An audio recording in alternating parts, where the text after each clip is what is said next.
తెలంగాణ రాజకీయాల్లో budget battle మొదలైంది. Governor ప్రసంగంతో heat ఎక్కిన అసెంబ్లీ సోమవారం నుంచి అసలు పొలిటికల్ మ్యాచ్ కు రెడీ అవుతోంది. ఇది ఫ్యూచర్ బడ్జెట్ అని సర్కార్, ఫిక్షనల్ బడ్జెట్ అని ప్రతిపక్షాలు డైలాగ్ వార్ స్టార్ట్ చేస్తున్నాయి. ఇలా ప్రతి పద్దుపై అసెంబ్లీ వేదికగా మైకుల మోత మోగించేందుకు సిద్ధమవుతున్నాయి. దీంతో బడ్జెట్ వార్ స్టేట్ పాలిటిక్స్ లో సెగలు రేపుతుంది.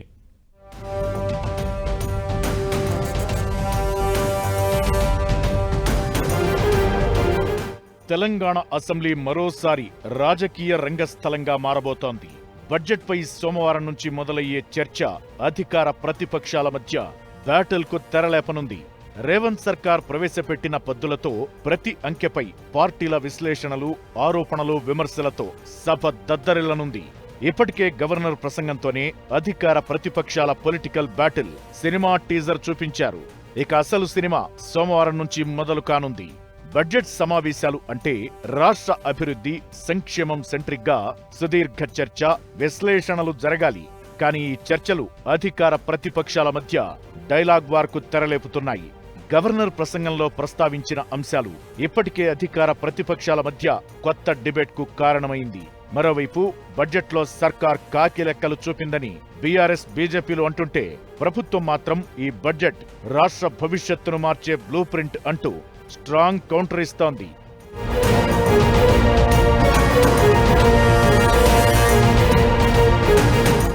అసెంబ్లీ లోపల జరిగే బడ్జెట్ వార్ అదే రోజు కేబినెట్ టేబుల్ పైకి చేరనుంది. సోమవారం సాయంత్రం 5 గంటలకు అసెంబ్లీ కమిటీ హాల్లో సీఎం రేవంత్ అధ్యక్షతన కేబినెట్ మీటింగ్ జరగనుంది. సభలో బడ్జెట్ చర్చలు, అసెంబ్లీ వ్యూహాలు, ప్రతిపక్షానికి కౌంటర్లన్నింటిపైనా చర్చించనుంది కేబినెట్. తాము ప్రవేశపెట్టిన బడ్జెట్ పద్దులపై చర్చ ఎలా సాగాలి, అసెంబ్లీలో ఎవరేం మాట్లాడాలి, ఎక్కడ స్ట్రాంగ్ గా నిలబడాలి, ఎక్కడ ప్రతిపక్షాన్ని అటాక్ చేసి డిఫెన్స్ లోకి నెట్టాలి, ఇలా అన్నింటిపైన యాక్షన్ ప్లాన్ రెడీ చేయనున్నారు. అంతేకాదు, మూసీ పునరుజ్జీవంపై బీఆర్ఎస్, బీజేపీల ఆరోపణలకు ఎలా చెక్ పెట్టాలి, పాలమూరు రంగారెడ్డి ప్రాజెక్టుపై గత ప్రభుత్వం చేసిన పొరపాట్లను అసెంబ్లీ వేదికగా ఎలా బలంగా వివరించాలన్న దానిపై చర్చించి సీఎం రేవంత్ అధికార పార్టీ సభ్యులకు డైరెక్షన్స్ ఇవ్వనున్నారు.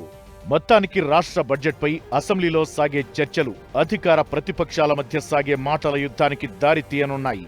బడ్జెట్లోని అంకెలను అగ్గిపుల్లలుగా మార్చి టార్గెట్ చేసేందుకు ప్రతిపక్షాలు సిద్ధమవుతుంటే, వారి ఆరోపణలకు అవే అంకెలతో సమాధానమిస్తూ ప్రతిపక్షాన్ని ఆత్మరక్షణలో పడేసేందుకు ప్లాన్ చేస్తోంది రేవంత్ సర్కార్.